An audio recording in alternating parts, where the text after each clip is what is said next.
which gleamed with sweat. "Much hotter here than LA, right? And it's only March."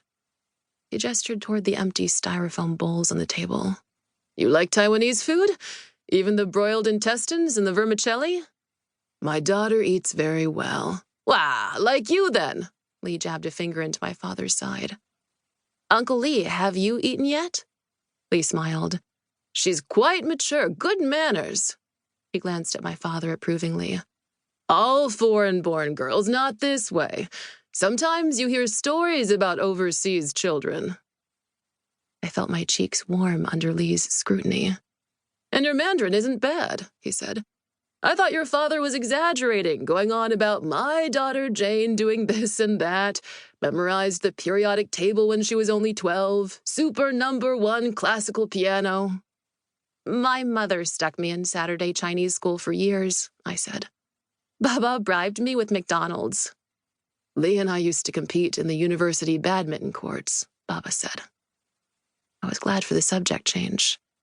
"When I moved back here, I went looking for a game at those same courts, and I saw him there, believe it or not."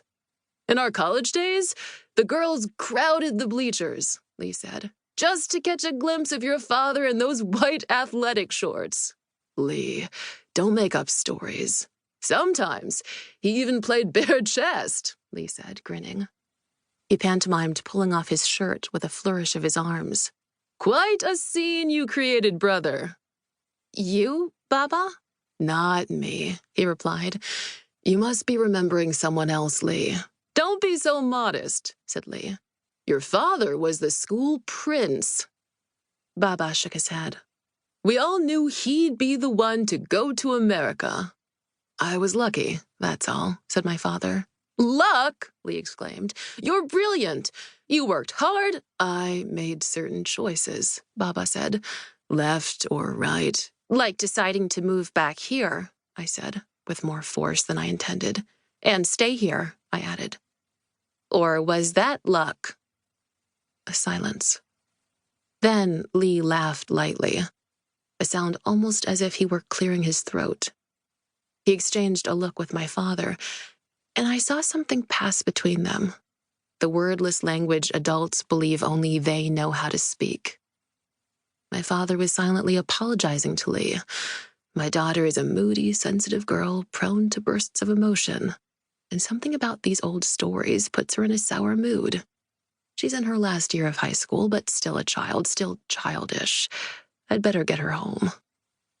"The university students your father helps are the lucky ones now." Lee's eyes fell on me, and I forced a smile to my lips. I nodded, pretending to agree. But the way he spoke about my father in the old days gave me the creeps. I couldn't imagine Baba like that at all. Someone the girls swooned for? Who was that person? The job in Taiwan was only supposed to be for 1 year. And sure, there'd been emails and phone calls when the hours aligned. But why hadn't he come home to visit? He left the summer after my freshman year.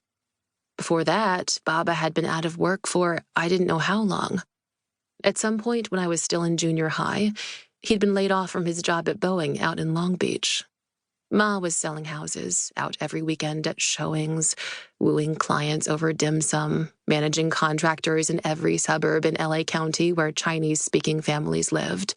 Alhambra, West Covina, Torrance, Cerritos.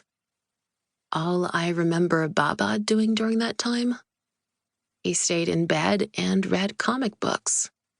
He dug them out of a cardboard box in the garage.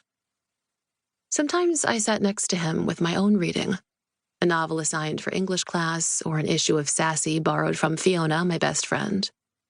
The pillow smelled like Ma's face cream, even though she'd started sleeping in the guest room. "Because Baba snores," she'd complained. Weekdays, he didn't get dressed or ever leave the house.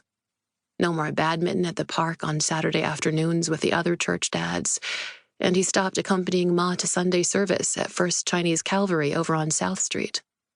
He wasn't acting like a normal father anymore. I was in the 9th grade and embarrassed about everything, including this. One Sunday afternoon.